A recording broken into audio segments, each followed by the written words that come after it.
the next playoff series on our docket is one that is near and dear to your heart. The Kings versus the Warriors. What do you, I'm sure you're thinking about lots of, the last series was my series. This is your series. Yeah, I think the Warriors. So my opinion based on a couple things.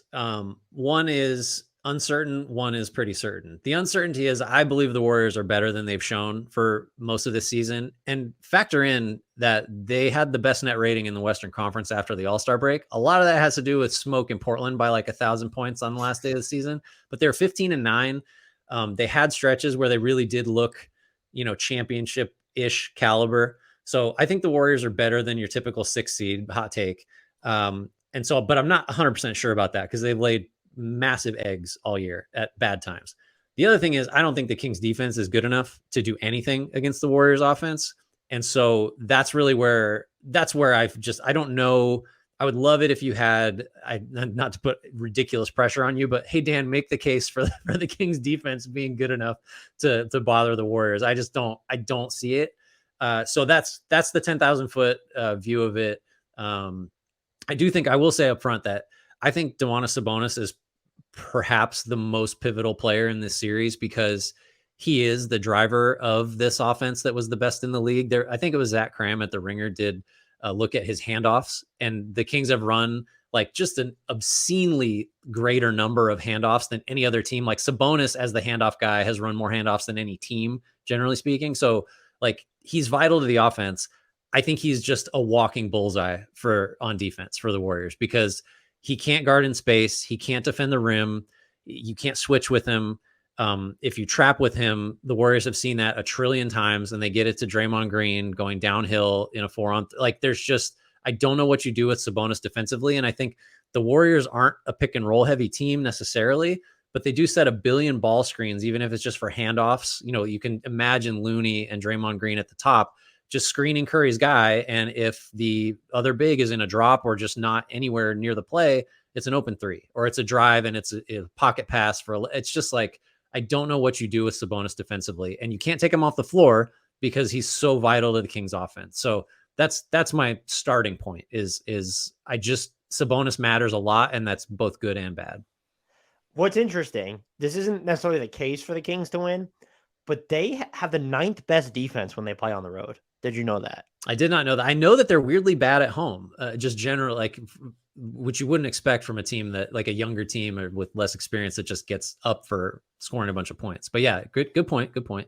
What I think what actually benefits them the most might hurt them against the Warriors. And you already mentioned this with these two teams, by the way, they just don't run a ton of pick and rolls. Like it's just when people complain about the NBA being overly homogenous, these two teams would be, I think that's one oversimplifying or overstating how similar everything is. But like these two teams just do not run the typical NBA offenses. And all that off-ball movement is wild. The Kings have done generally a really good job. There are only 2 or 3 teams have been better of forcing opponents to go deeper into the shot clock on offense. A lot of that is because the Kings are allowed to get their defense set after scoring. Right. It allows them to limit transition opportunities. They don't foul a lot. The Warriors might make some of that. If the Warriors defense really turns it on, they're going to make that a lot harder. But it also doesn't necessarily benefit you if you force the Warriors to go deep into the shot clock because of all their own off-ball movement. They might just create chaos and find seams when there's only 4 seconds left. And that's just, they're going to be content to do that. Or there's just the Steph Curry bailout ISO option. So I hate that I think, not that I think this is going to be a quick series, because I think a lot of people believe the Kings offense won't translate to the playoffs. I don't buy it. I know that you can throw Draymond on Sabonis, but you have all these other guys on the Kings who can work with the ball in their hands, and De'Aaron Fox and Kevin Huerter, who are also and Harrison Barnes and Keegan Murray, who are also, by the way, really comfortable moving without the ball right now. And so you're going to really counter my biggest question for the series, are the Kings athletic enough to handle the Warriors' own off-ball movement? I think the same question can apply to the Warriors with the Kings. They do have Andrew Wiggins coming back. He hasn't played in months. Kevon Looney is one of the most matchup-proof bigs in the league. How does that really hold up, though, against like all the Kings' off-ball movement? This is not the Celtics, for instance. And then, you have Gary Payton II, but like, are you not playing Klay Thompson a ton, or is this not a Jordan Poole series, or how much is Dante DiVincenzo playing? The Warriors on paper are a tough matchup for the Kings, but I do think that Sacramento is going to cause their defense just as many problems as Golden State's offense is going to cause for Sacramento. I think there's a good chance the Kings have at least a couple games where offensively the Warriors just can't quite stay disciplined enough or keep up enough. I could if one of those games comes in the first two in Sacramento, then I think the Warriors will maybe have a real series on their hands.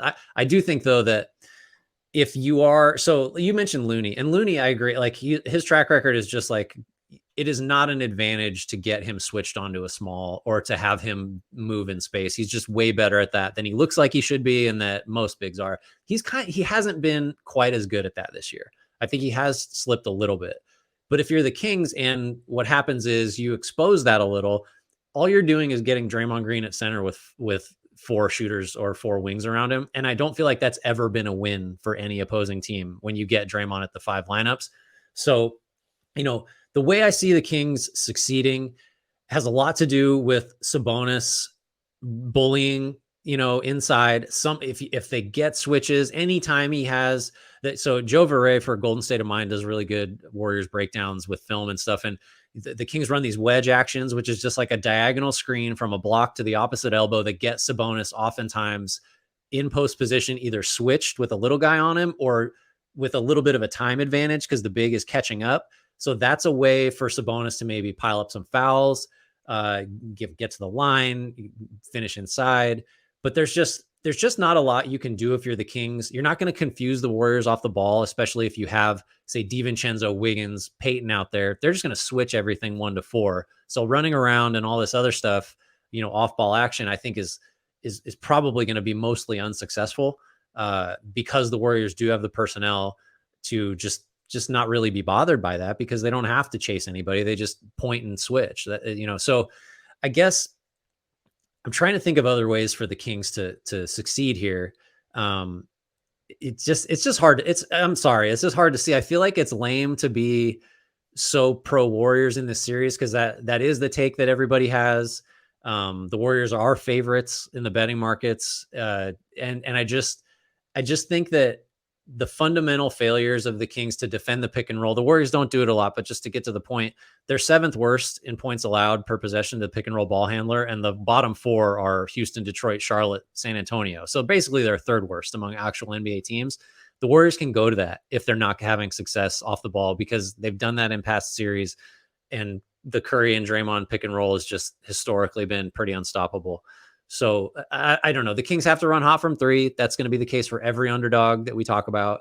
And they have to just hope that, maybe they can generate, enough confusion in the handoff game and the Warriors botch it and commit a bunch of turnovers and fouls. Like that's how it has to go for me, I think.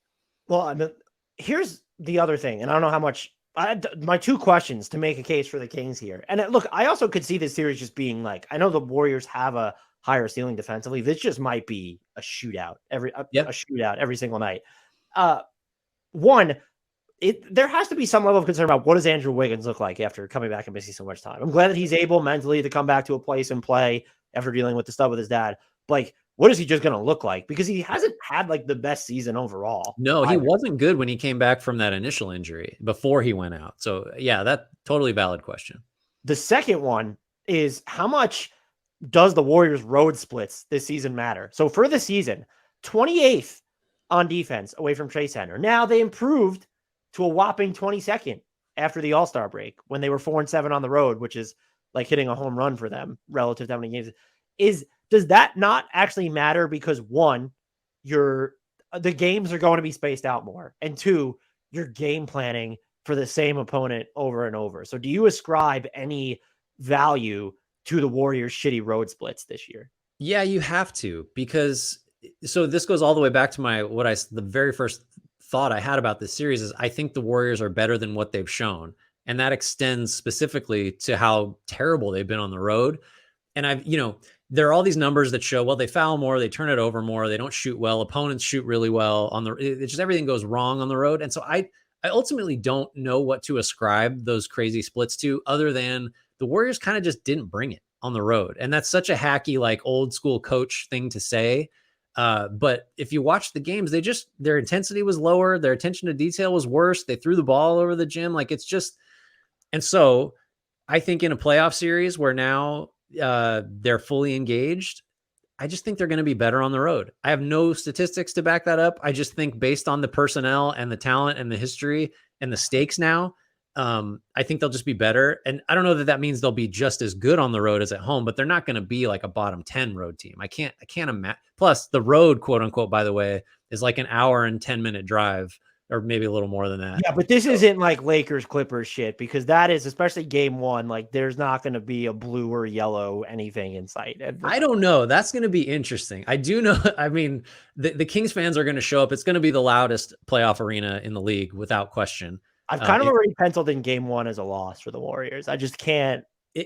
Let's say this. If game one is a Warriors win, I'm starting to think sweep, because the Kings have got to get the Kings. I think the Kings need both of these games.